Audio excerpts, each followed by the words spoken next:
যো মামর্যম নাধিং চ বৃত্তি লুকমহেশ্বরম অহং অসংমূর সমর্তেষু পাপৈতি মুচ্যতে। যে মুরে অনাদি জানে লোকমহেশ্বর, সচ্চিদানন্দ শ্রেষ্ঠ অভয় অজর। মর্তলুখে অসংমূর যেই ব্যক্তি হয়, এই মাত্র জানি তার সর্ব পাপ কই।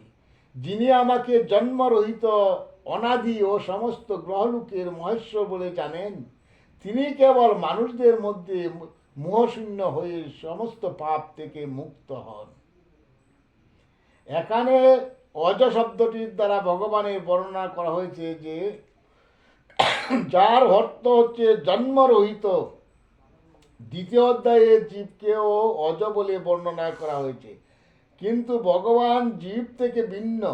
জীবেরা জন্মগ্রহণ করেছে এবং বৈষয়িক আসক্তির ফলে মৃত্যুবরণ করেছে, কিন্তু ভগবান তাদের থেকে আলাদা। বদ্ধ জীবাত্মারা তাদের দেহ পরিবর্তন করেছে, কিন্তু ভগবানের দেহের কোনো পরিবর্তন হয় না। এমনকি তিনি যখন জড় জগতে অবতরণ করেন, তখন তিনি তার অপরিবর্তিত অজরূপে অবতরণ করেন।